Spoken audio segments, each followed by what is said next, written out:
Catherine Ewing here from Sacred Heart Alchemy. So another sort of spontaneous decided to jump online and do this tapping video with you. Um, as I have written in my post here, um, some of you know that in the last couple of weeks I tested positive for Lyme disease after about a month of being symptomatic. And I have to say that compared to a lot of people's situation, mine was not nearly as uncomfortable or difficult. It was caught early.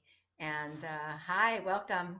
And I feel really, really fortunate to have gotten both on the treatment and to have had so many people who I know and trust give me suggestions for supplements and things to do with my diet.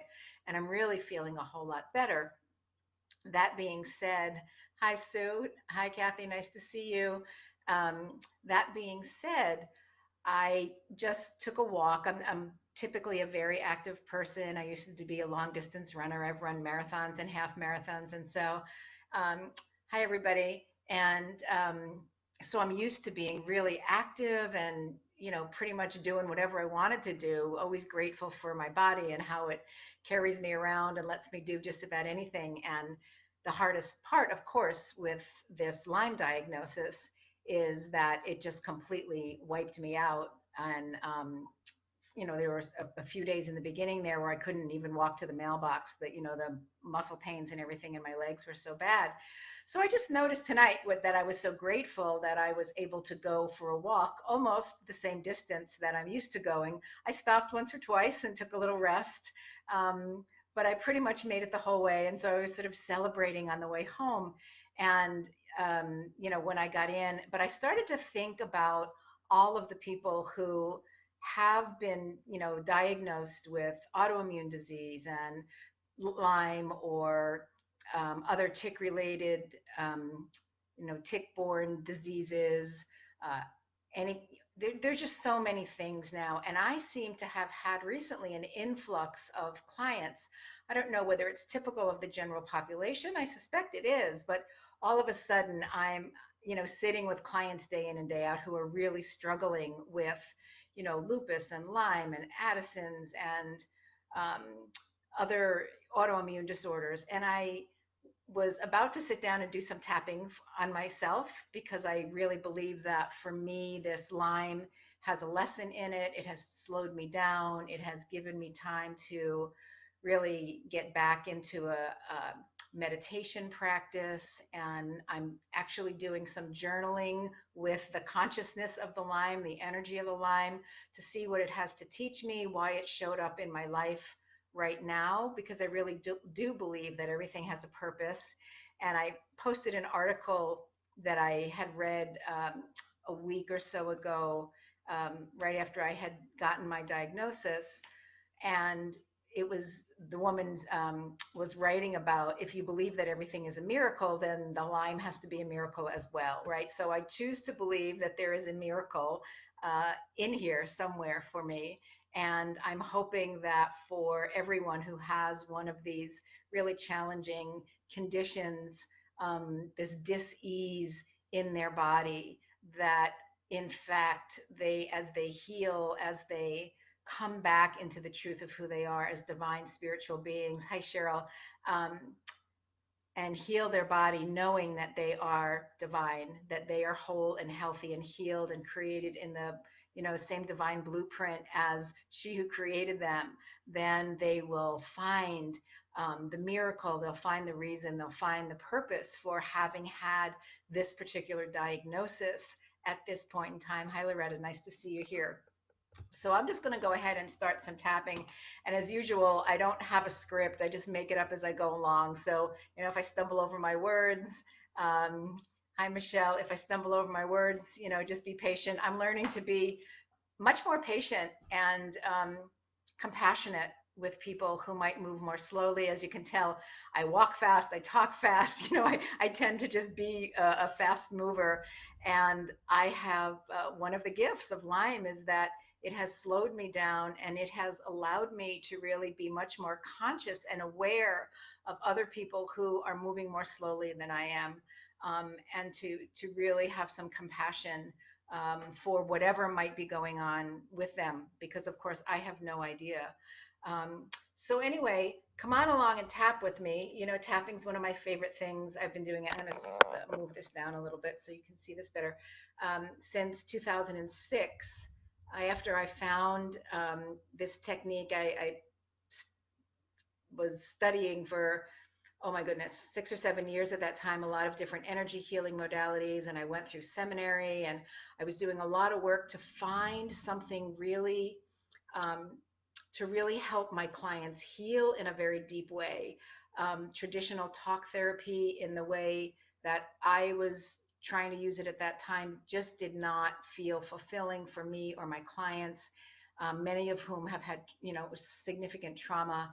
And when I finally found EFT in 2006, I was so grateful. Hi, Jenny, everything's a gift.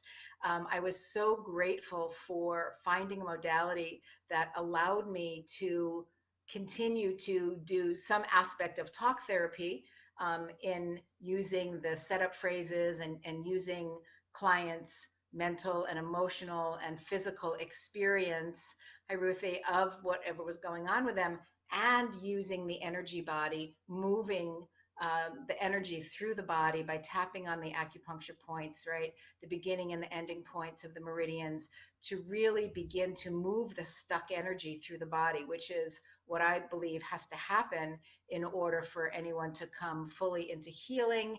And also, to, you know, I find that, hey, Lucinda, good to see you.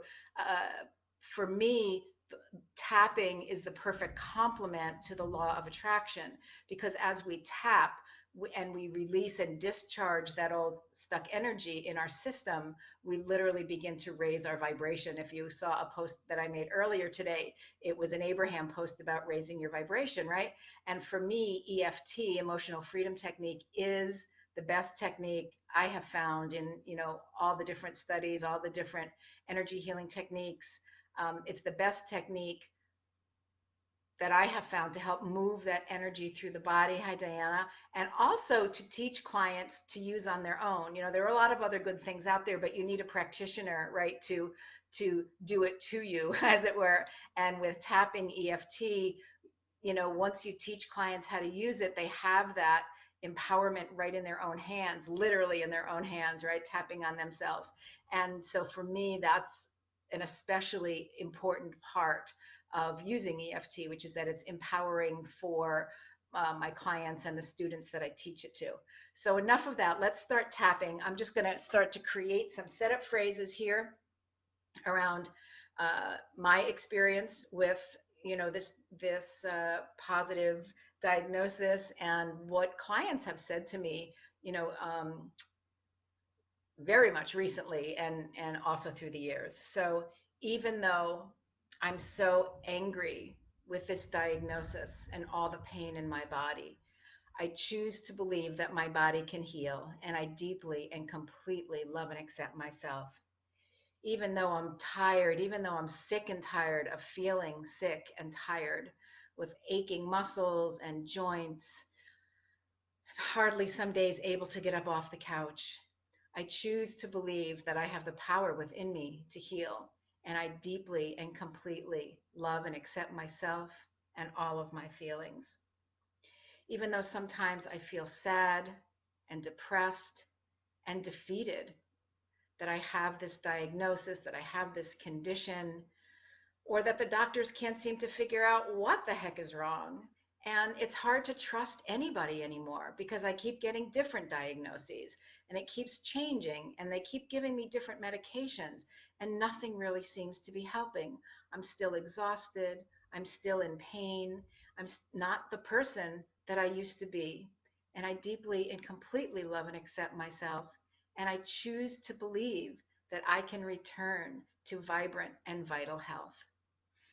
This diagnosis, this damn diagnosis. How did this even happen? How did I get this? I used to be so energetic. I used to be so healthy. I used to be a runner. I ran marathons. How could it happen now that I can't even walk to the mailbox? I don't think of myself as a sick person. I don't think of myself as an unhealthy person. In fact, when I write the word Lyme, I won't even give it a capital L because I don't want it to give it any control over my life. But it makes me angry and a little bit scared because I don't know what the long-term effects of this might be. I'm choosing to believe that I can fully heal, but I don't know that for sure. And I know that a lot of other people have had it much worse. Clients tell me they're so tired, they're so exhausted from being exhausted, that it's so hard to do the things they used to do. It's hard to even get out of bed some days, even though it may hurt to stay in bed. Their bodies are so sore and so inflamed, so many medications, all this regimen, so hard to keep up with just day to day responsibilities.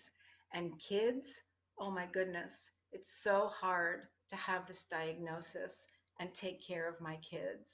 I feel like a bad mother. I feel like a bad spouse. I feel like a bad employee. I just can't keep up. I have to lay down. I have to take time off.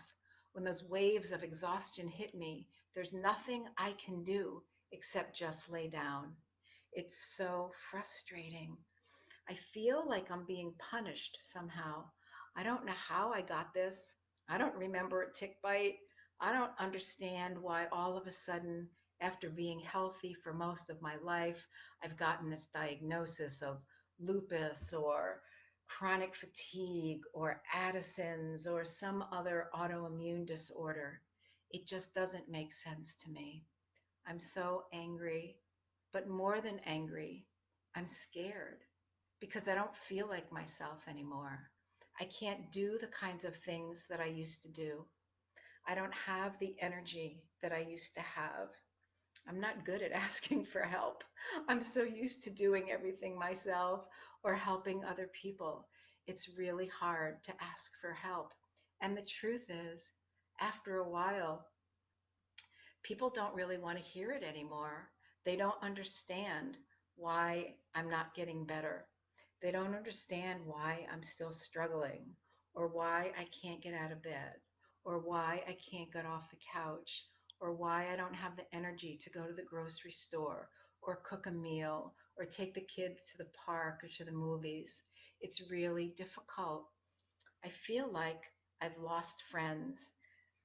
It's hard. It's hard to be friends with me because I don't have the energy to do the things that I used to do. And so people get tired. I don't have a lot to talk about anymore except this condition that seems to take over everything. Hi, Eileen. How are you? We're tapping here on my actually not terrible experience with Lyme, but with the experience that so many people I know have with these tick-borne illnesses or other autoimmune diseases. I feel overwhelmed when I think about all of these things. I feel overwhelmed at not knowing what the future holds for me. I feel overwhelmed with the medication and the appointments and the scans and the tests and how often they don't come up with any more information. I'm so tired of going to doctors. I'm so tired of taking all this medication. I'm so tired of being tired. I don't feel like myself anymore. And that's really scary. I used to be full of energy and vibrant and athletic.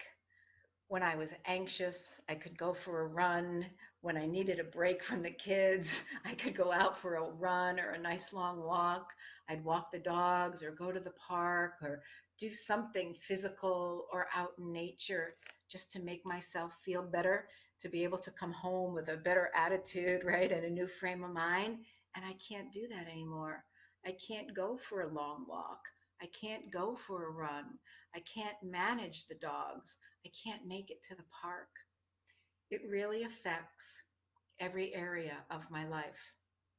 This diagnosis affects every area of my life. And I'm angry and I'm sad and I'm scared about what the future might hold.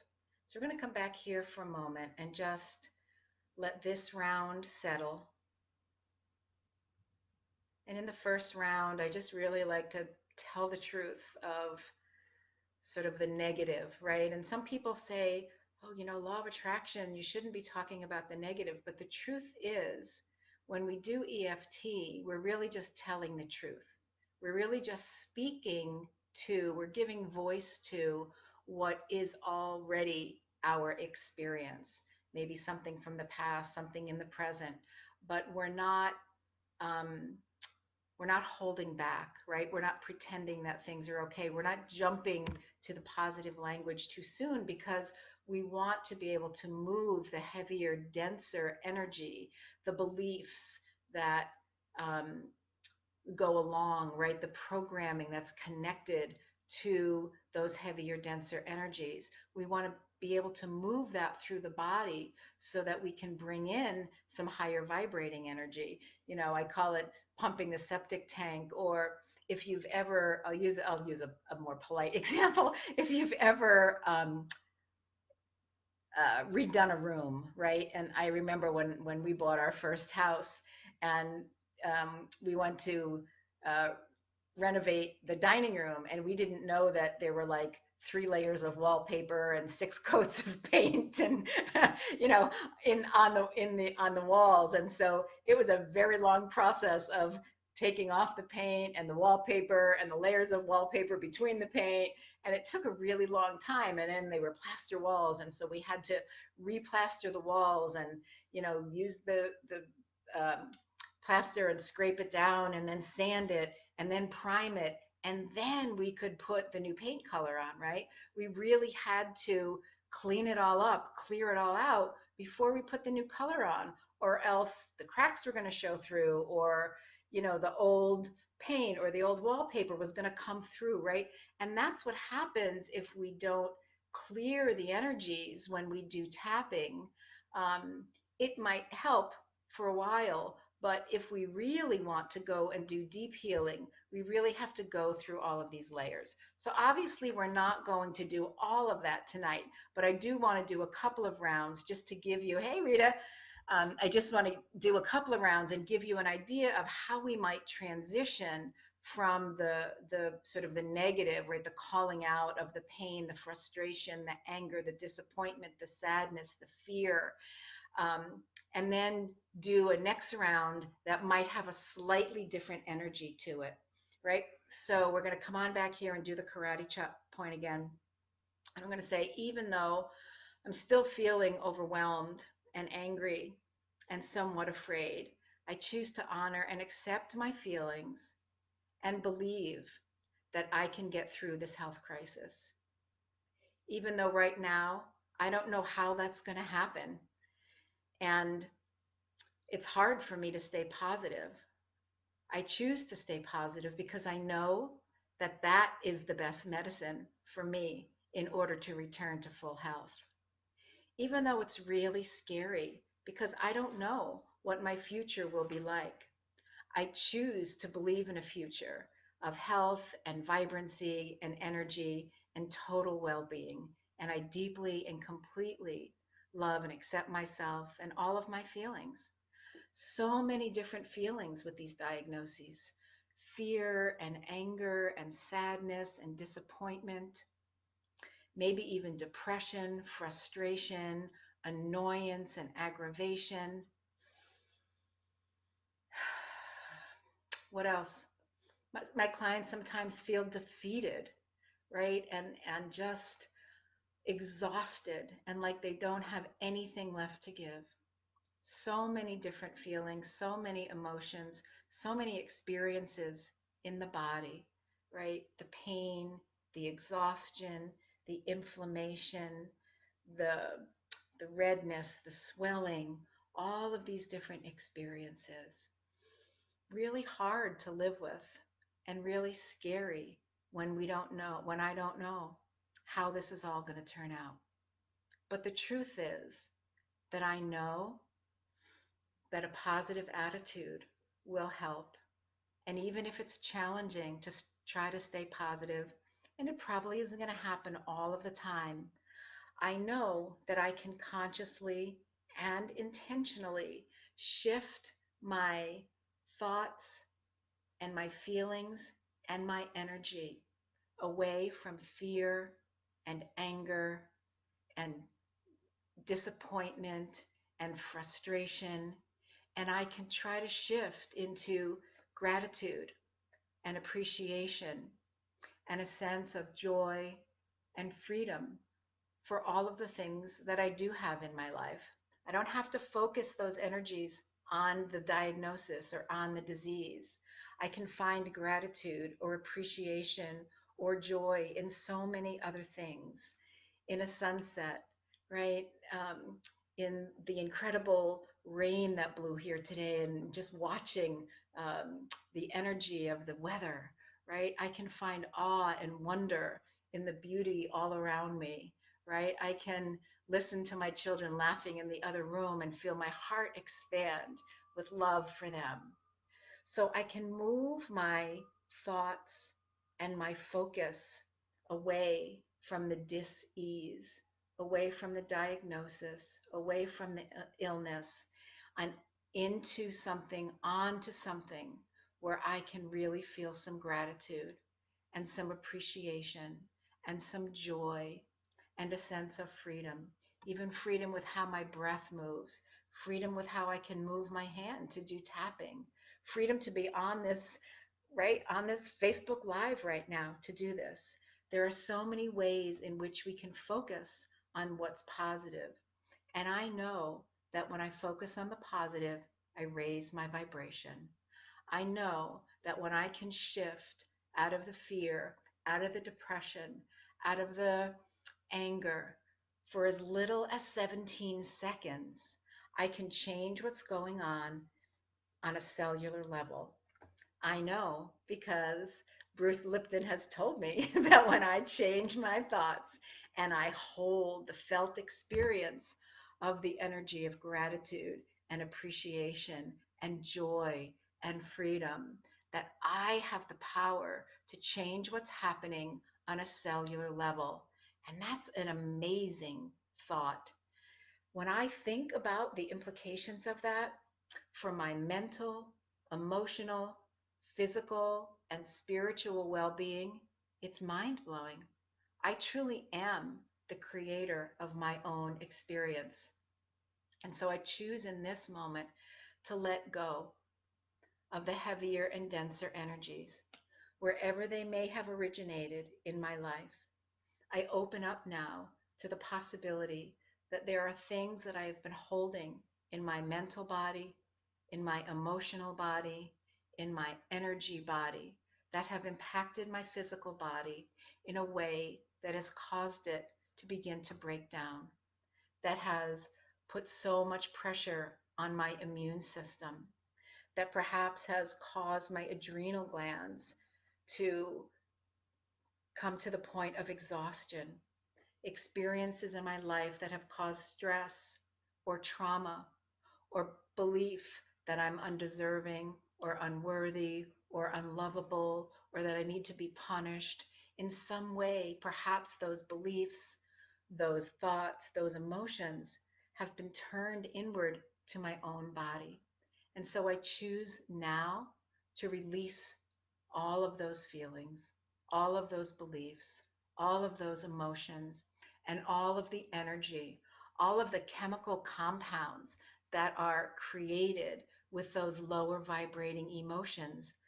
We know that emotion is energy in motion, and the heavier, denser energies don't move through our body. They don't discharge, they don't release as easily as the higher vibrating energies. And so I choose now, consciously and intentionally, to release those heavy, dense energies wherever they may be held in my mental body, in my emotional body, in my spiritual body, and in my physical body.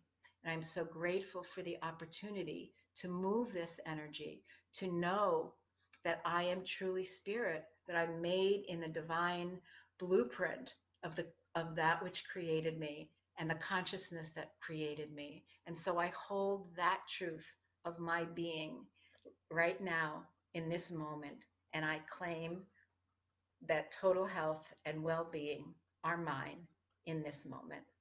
And so it is.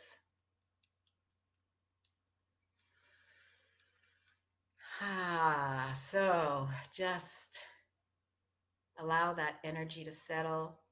Just notice how that feels in your body, whether you might feel any movement, any tingling, any pulsing, any vibrating. Notice whether you feel any lighter. There are lots of different experiences with tapping. Sometimes we start to yawn. Sometimes, if we literally tap into something that has real significant meaning for us, the tears will come. It's all normal, it's all cathartic, it's all good because it's moving energy that's no longer serving you out of your system so that you can create more space for light energy, the energy that's the truth of who you are, to come into your beingness. So that's it. That's our little tapping episode for tonight. Thank you all for joining me so much. Um, yeah, keep on tapping. It's a beautiful thing. Um, I want to share this with you. Someone gifted me with this book recently, and it's beautiful. It actually has many, many chapters on tapping around these tick-borne and autoimmune diseases. And so, if you know anybody, it's very comprehensive. It's very big.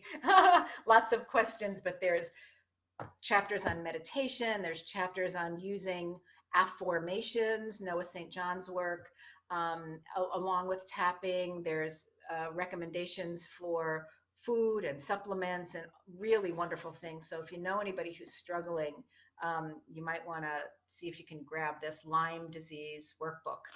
Anyway, I think that's it for tonight. Many blessings, and I hope to see you all soon. All right, good night now. Wait a minute, I have to, there we go. Bye-bye.